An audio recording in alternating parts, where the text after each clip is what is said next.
Welcome to the Great Detectives of Old Time Radio from Boise, Idaho. This is your host, Adam Graham. If you have a comment, email it to me, box13@greatdetectives.net.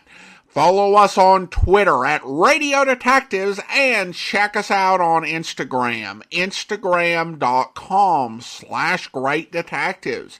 Today's program is brought to you in part by the financial support of our listeners. You can support the show on a one-time basis by mailing a donation to Adam Graham, P.O. Box 15913, Boise, Idaho 83715.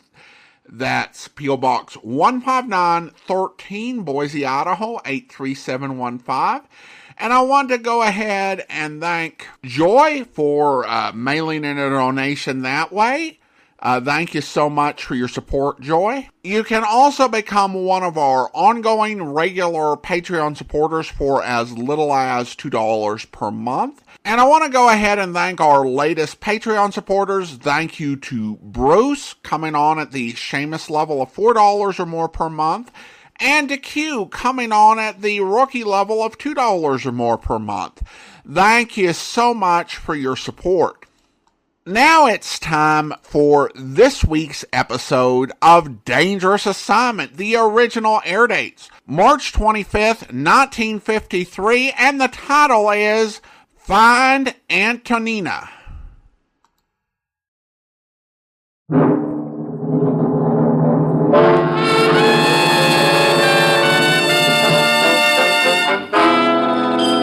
Dangerous Assignment, transcribed starring Brian Donlevy as Steve Mitchell.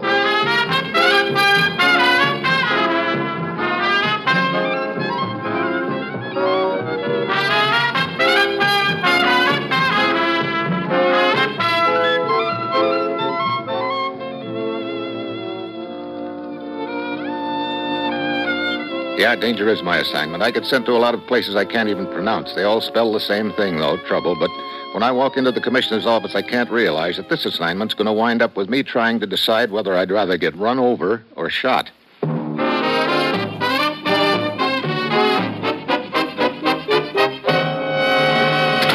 Morning, Commissioner. You sent for me? Steve, I'm putting you on the trail of a young lady. Hey, this must be my lucky day. A very beautiful lady, I might add. Here's her picture. This gets better as it goes along. Tell me more, Commissioner. Her name is Antonina Aguirre. She entered the United States illegally after the war, was picked up by immigration officials a short time ago, and is now being sent back to Portugal. At the moment, she's on a boat in the mid-Atlantic, bound for Lisbon. So I'll be there when the boat docks, huh? Why? You're to follow her, Steve. Find out what she's up to. What makes you think she's up to anything? Yesterday, the immigration department made a rather puzzling discovery, Steve. They learned that the anonymous tip they had received, the one that led to the girl's arrest, had been set up by the girl herself. Why? We got to work on it right away and found out that she'd been seen on several occasions with a man named Louis Cortese, a man who has, from time to time, been connected with several subversive groups in this country. Get over there, Steve. Pick up Antonina Aguirre's trail when a boat docks in Lisbon and find out what this maneuver is all about. Well, that's it. You've got your assignment. Good luck.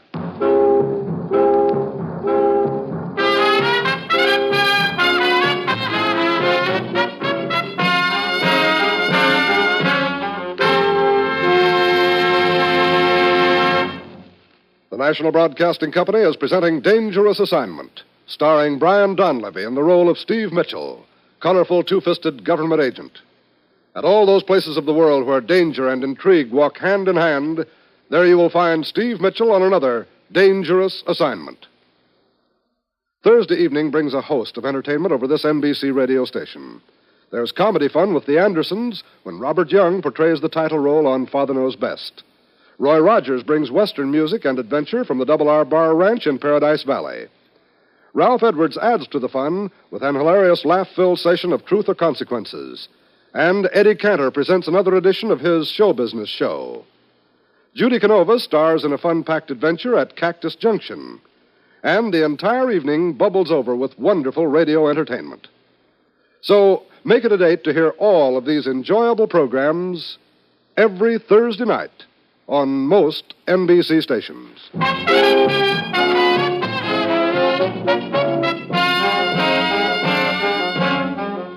Sure, I've got my assignment. Get over to Portugal and meet a certain boat when it docks at Lisbon. All I have to do is keep my eye on a passenger named Antonina and find out why she's had herself deported from the U.S. and what her tie-in is with subversive groups in this country. It's late Friday afternoon when my plane lands, and I hustle over to the docks. The boat pulls in a couple of hours later. I wait around another 15 minutes, and then I spot Antonina trotting down the gangway. 2 representatives of the law meet her, and there's a brief conference. Papers are signed, and finally she's sent on her way. An hour later, she's aboard a northbound train rolling out of Lisbon. I'm in the same car, a few seats away. Howdy, Pilgrim. Is this seat taken? No, help yourself. Here, I'll move my coat. Oh, thank you. Yeah. Excuse me, I'll just put my bag up here on the rack and I step on your foot, neighbor? Mash your little piggies, did I? I'm sorry. That's all right. Never used that foot anyway.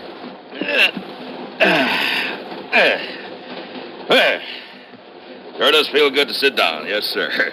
Am I crowding you, Pilgrim? Fat boy like me needs a lot of room, you know. Can I offer you a cigar? Thanks, no. Yes, sir. Always been a fat boy ever since I was knee-high to a stirrup back in Pertwee. Yeah. Only man I ever knew who was fatter, postman in the old hometown. He lost his job on account of it. Oh? Oh, yes, he was a fat one, he was. On hot days, he'd perspire so much that the steam would unglue all the letters. Oh, fine. Yeah. My name's Jessup, Sam Jessup. I travel in silks. Sounds real cooling. Hey, look at that pretty little senorita over yonder. One with a pink bonnet. Yeah, I've sort of had my eye on her, too. You have? Well, I tell you what, Pilgrim, I'll toss you for it. No, you go ahead. Well, there's the coat of the traveling man, you know. You saw her first. I'll sign a release. Go ahead. Start trolling. That's right decent of you, neighbor. Well, here I go.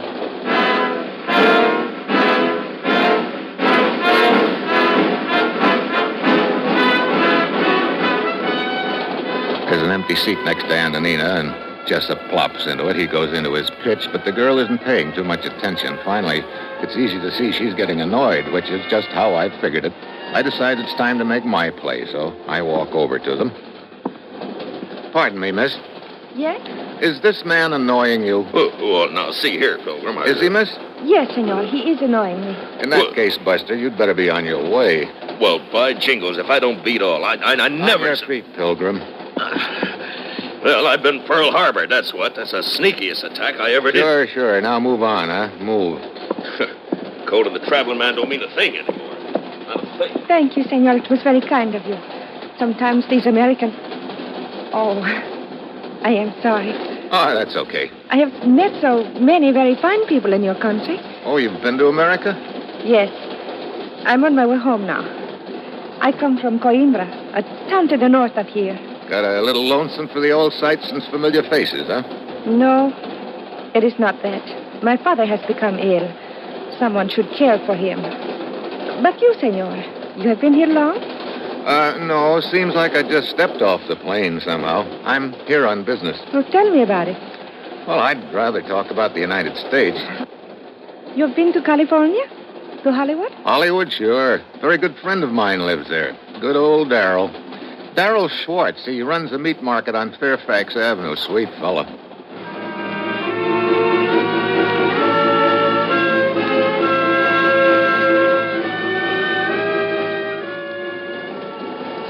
She wants to hear more about Hollywood, so I lean back and launch into a narrative that would have the California Chamber of Commerce drooling for a week. My narrative runs down about 10 miles later, and Antonina excuses herself to check on something in the baggage car. Well, it's my Quisling friend, huh? Oh, hello, Jessup. Yeah, you piling up points, huh? Getting along first rate with a little filly? Looks that way. Not sore, are you? Oh, I'm not one to hold a grudge, Pilgrim. As a matter of fact, I'm much obliged to you. Yes, sir, I admire your technique. I'm going to try it myself sometime. Hey, I say, the little filly ain't getting off here, is she? No, she just went back to the baggage room to, Hey, wait a minute. This isn't Coimbra we're pulling into, is it? No, town up ahead's called Novanas. Regular stop? Well, not unless somebody wants off. Why? Excuse me, Jessup. I want to check on something. I hurry through the train towards the baggage car, and when I get there, the train has grown to a stop. No sign of Antonina. I Stick my head out the door and look down the tracks, and then I spot her running past the depot. I take off after her on the double. I lose sight of her as I sprint around the station platform. I'm pretty sure she's headed into town, so I do likewise. It's, well, after midnight, and the streets are deserted, all of which makes it easy for me to pick her up again. But it seems someone else has the same idea. A car up ahead suddenly sweeps around the corner. A gent jumps out and grabs Antonina. Let me go. Please, let me go. You heard the lady, Buster. Let's go. Look out, senor, a knife. I'm doing my best to make him drop the stiletto and still keep an eye on Antonina, who is now starting to back away down the street. That's why I didn't notice the guy who slips up behind me and jumps on my back. We all land in a heap on the sidewalk. I'm just getting to my feet when a size 12 foot catches me under the chin. I topple back, crash through a wooden railing, and drop into somebody's cellar.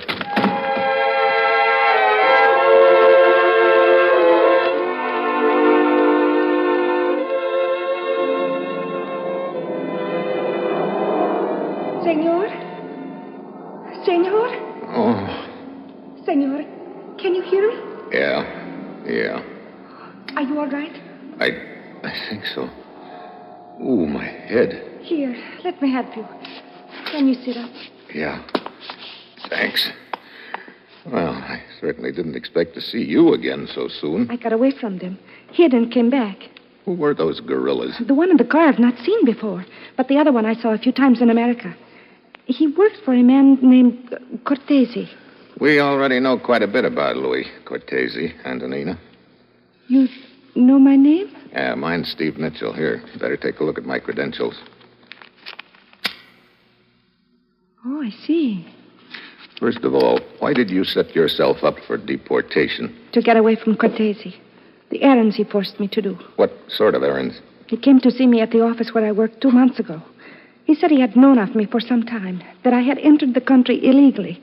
He requested my cooperation. And if you refused, you would tip off the immigration boys, huh? I was frightened. I did not want to leave America, so I agreed to do what he asked. And that was to run an errand? Yes, he gave me an envelope. I was to deliver that envelope at 11 o'clock that night to a man who would be waiting on a street corner about 2 miles from my apartment. 2 days later, Cortese contacted me again. Another envelope, but a different street corner. How many envelopes did you deliver? 2. The third one was stolen from me. Stolen? I'd never seen the man before. I was waiting at the corner one night when he jumped out of the shadows, ripped the purse out of my hands. I struggled with him, and then a passerby heard my cries and rushed up. The man got away. A few moments later, the police arrived. I see. What did Cortese have to say about that? Oh, he was furious. He questioned me for a long time. Wanted to know about the man who had come to my rescue, what his name was. He seemed to think the man was implicated. What was this passerby's name, do you remember? Yes, Eduardo Podesta. About these envelopes you carried, did you ever look into them? Yes, the last one. The envelope contained several X-rays. X-rays? X-rays of what? Teeth. Teeth? Are you sure? Positive. Oh, brother. Just when all this was beginning to make sense, some guy has to shove his choppers into the act.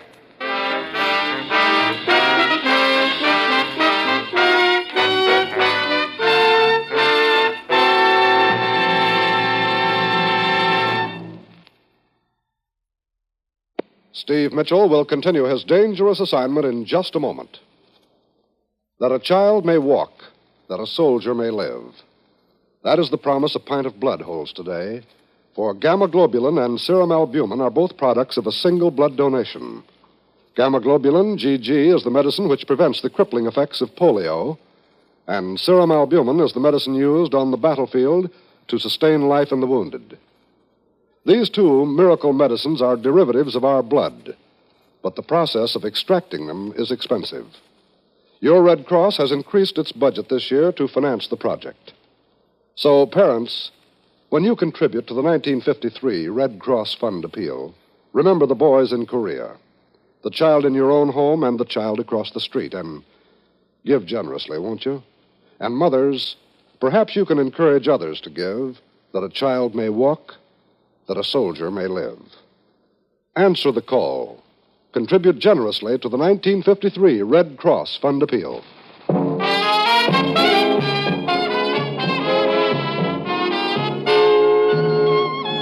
Now back to Dangerous Assignment and Brian Donlevy as Steve Mitchell.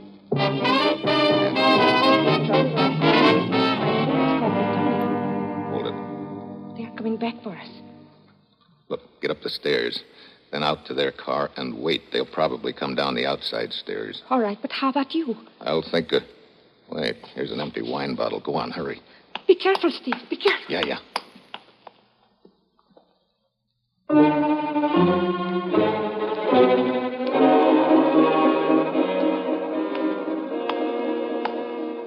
Hold it, Buster. Feel my gun in your back. See? Blow you wide open if you try anything now. Drop your gun, quick. Kick it to one side. Okay, now call your buddy. Tell him to get down here. You heard me call him. Rodriguez! See? What is it? Come down here. What is it, Jose? You told me to stay in the car. It's a trap. What? You're so right. You have no gun. It is a bottle. Sure is. Have a drink.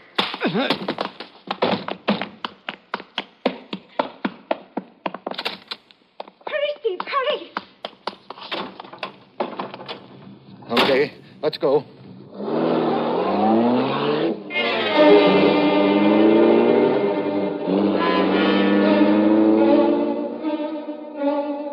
We take a few assorted back streets out of the village, then head for Tony's hometown, Coimbra.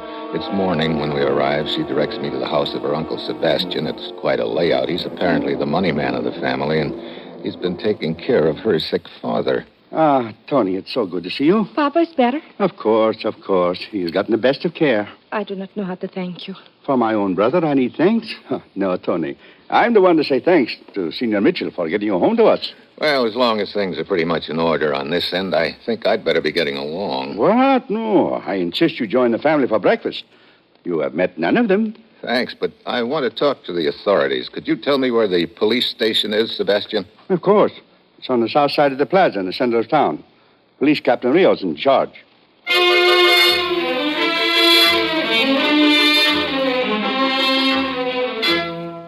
You say that Antonina actually arranged for her own deportation back here to Portugal? That's right, Captain Rios. She figured she might as well. The outfit which was using her kept holding it over her head, and she didn't want to do any more of their dirty work for them. Yes. But I do not understand why this envelope they give her to deliver contained dental x-rays. You and me both, Captain. Also, I don't understand why they tried to grab her back in that village. Well, in any event, you have delivered her safely home now. Your job is finished. I'm afraid not, Captain Rios. I've got to find out what's behind all this. You see, we know that the gent bossing the deal is head of a recognized subversive group back in the United States. Now, my job is to find out what he's up to. I see. What will be your next step, then? There you've got me. They probably won't try to grab her again as long as she's with the rest of her family at her Uncle Sebastian's. Wait a minute. Maybe that's the answer. What is? Captain, if Tony and her uncle will cooperate, I'd like to set up a little trap.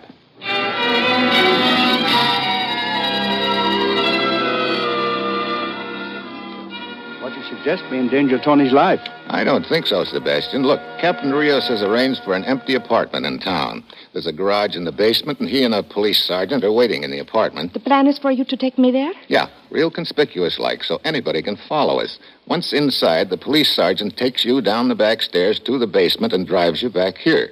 I'll leave by the front entrance and then double around the block and in the back. Rios and I'll wait in the apartment and see who turns up. I don't know. Tony is safe here with her family. To help you in your plan, she might not be safe. Look, Sebastian, this is our best chance of luring this outfit into the open so we can grab them, find out what's behind it, and put them out of business. Tony won't really be safe until we do. But, Please, Uncle Sebastian, I am willing. Yeah, very well. You have my permission.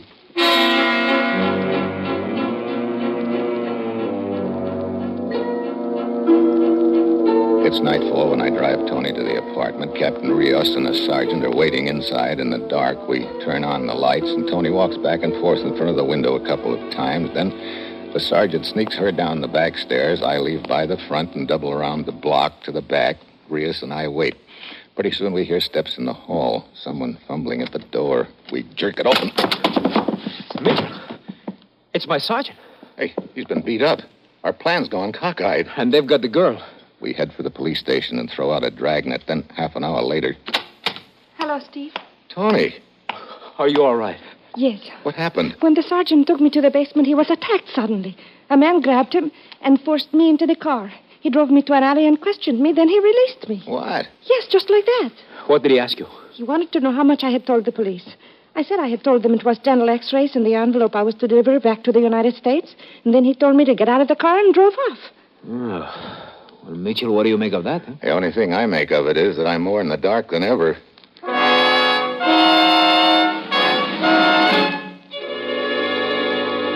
At this point, it looks like the outfit I'm bucking is pretty sure of itself. I decide to put through a transatlantic phone call to the commissioner back in the States. I sure am, Commissioner. Cortez's outfit's up to something, but I don't know what. It doesn't make sense. They make Tony deliver an envelope of dental x-rays to a guy on a street corner. Dental x-rays? That's right. On her way, a guy tries to grab the envelope. A passerby comes to her rescue. A guy named Podesta, I think. Yeah, Eduardo Podesta. She continues on her way and delivers... Wait a minute. This passerby. Did you say Eduardo Podesta? Yeah. Why? The name ring a bell? A fire alarm.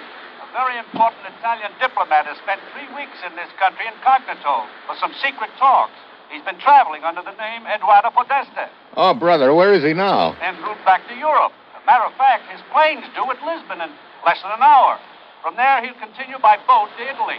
Commissioner, this deal just started adding up at last. I'll check with you later. How fast can I get to Lisbon, Captain Rios? The Army can fly you there in about 40 minutes. Good. Sergeant, get me Colonel Menta on the telephone, please. Huh? And now, Mitchell, suppose you tell me what this is all about. Huh? The dental x-rays were just a smokescreen. The whole deal was rigged so they could find out the name an Italian diplomat was traveling under. That way they could find out what plane he was on and grab him on the way home.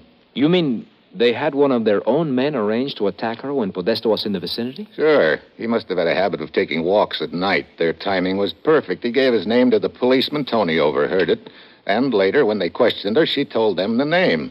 Now they're probably waiting in Lisbon for his plane to land. But you know something? They're going to have company.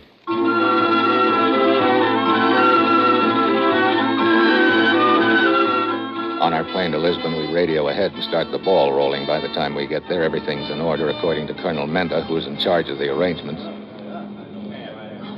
The civilian plane carrying Podesta is landing now. He has been alerted by radio. That black sedan will pick him up at the plane, then drive into the tree-lined road at the edge of the field. You will be waiting there. You will take Podesta's place in the car. I will pick up Podesta. You and your driver will be armed. The rest is up to you. I go over to the tree-lined road. So far, everything's just dandy. That is, until I feel a gun barrel in my back. Stand still, Mitchell. What? Uncle Sebastian? Yes. So you're the ringleader. Sure, that explains how the outfit knew that Tony was an illegal entry. You tipped them off so they could use her. Exactly. Some uncle. That should be Podesta's car approaching now. Step out and flag it down. I want his briefcase. That will tell us what went on in those secret talks. Move. Sebastian stays in the trees, his gun pointed at me. I step out onto the road. The driver sees me and slows down. Suddenly, I motion him on. Stop it. Keep going. The car roars ahead. I dive across the road in front of it just in time. Sebastian's taken by surprise. After it roars by, he runs out onto the road, and I meet him halfway. Mitchell, you... I'll take the gun. Thanks. Well, Sebastian, looks like you and your buddies just aren't going to get a peek at that little briefcase. You fool. To throw yourself across in front of an automobile that way. That's nothing. Back home, we've got thousands of people who can do that. A nation of madmen. Could be, but we call them pedestrians.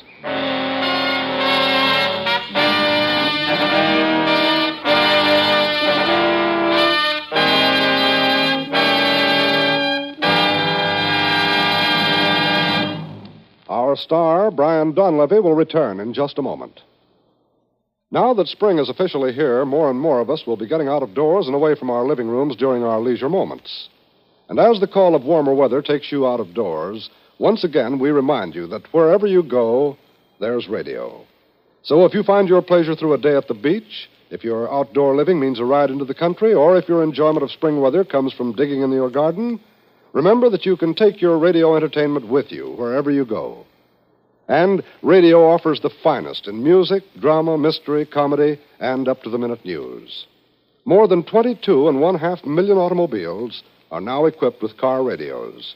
For Americans everywhere know that radio entertainment is fine entertainment. And remember, too, you can read and listen to the radio at the same time. Consult your local newspaper listings for the schedules of great programs this NBC station offers, and then set your dial here, whether you're at home or away, for the finest in listening enjoyment.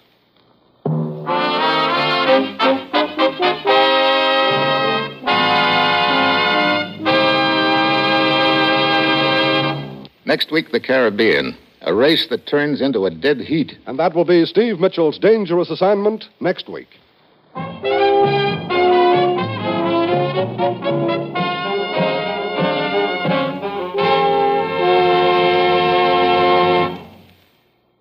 Featured in tonight's cast were Bill Conrad, Virginia Gregg, Harry Bartell, Tony Barrett, Ralph Moody, John Storm speaking. Dangerous Assignment, starring Brian Donlevy as Steve Mitchell with Herb Butterfield as the commissioner, is written by Bob Reif and Adrian John Doe and is directed by Bill Karn. Be with us again next week at this time when Brian Donlevy, starring in the role of Steve Mitchell, will embark on another transcribed Dangerous Assignment. Each weekday, hear One Man's Family on NBC.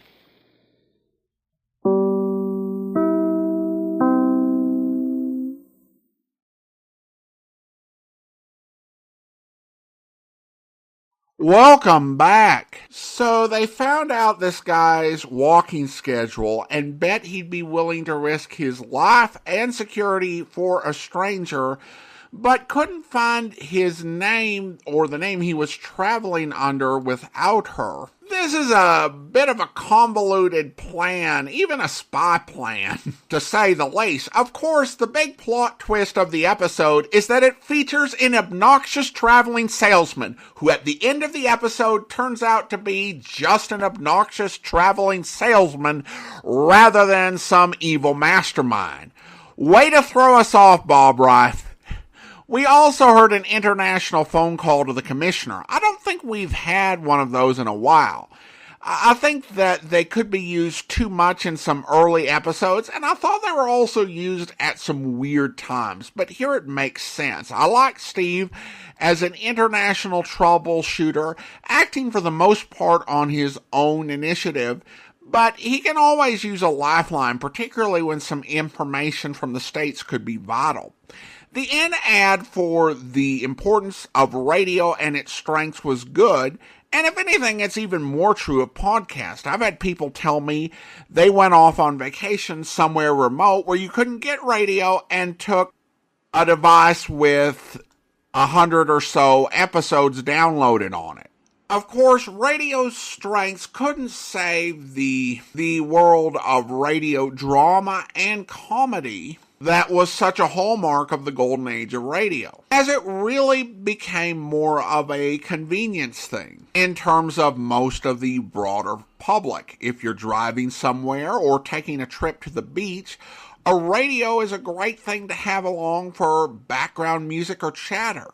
However, radio as an appointment for entertainment became less of a thing as television grew in prominence and more households bought televisions. Advertisers wouldn't commit the type of money to pay actors and writers, and there were many cheaper ways to get casual radio listeners that were far less expensive for stations and networks. Audio dramas are also hard for background noise, and if you're getting into a series every now and again, you're not going to know what's going on.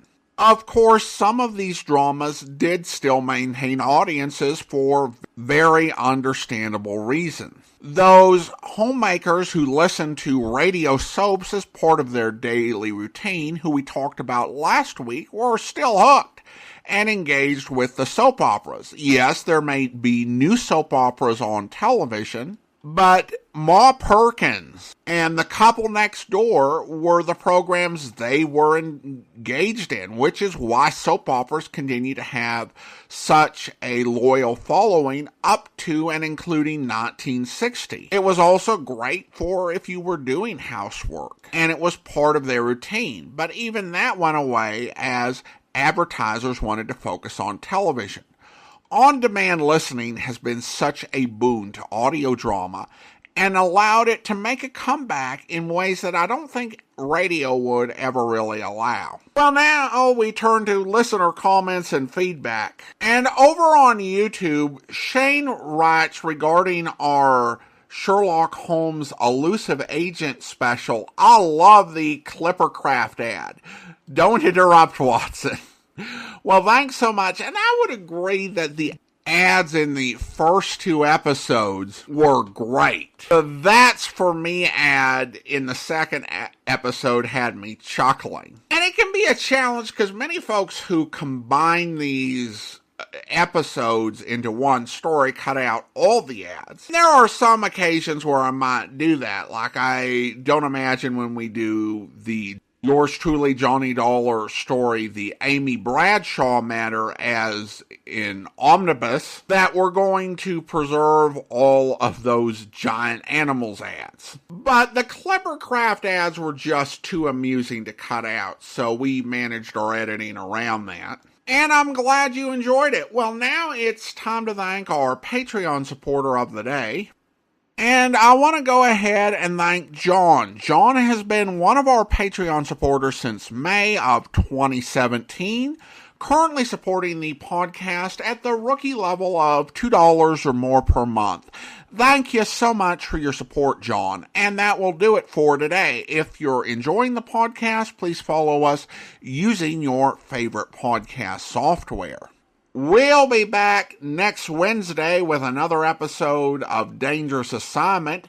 Next Tuesday, we'll have the return of Ellery Queen. But join us back here tomorrow for Mr. Chameleon, where... What are you sniffing around here for, Chameleon? Smiley, what do you know about the funeral home of eternal peace?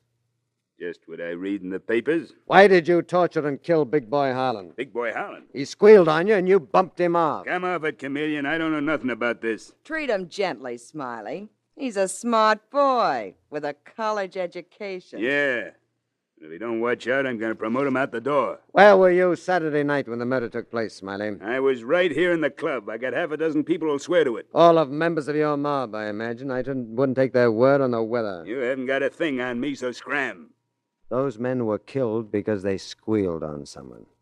And I think that someone was you, Smiley. You lay off me, Chameleon. If you want to live very long. Well, thank you for the warning. I'm frightened to death. Why are you picking on Smiley anyway? Why don't you go after Finelli? Shut up, Ruby. What for? I ain't afraid of Finelli. I hope you'll be with us then. In the meantime, do send your comments to box13@greatdetectives.net. Follow us on Twitter at Radio Detectives and check us out on Instagram, instagram.com/Great Detectives. From Boise, Idaho, this is your host, Adam Graham, signing off.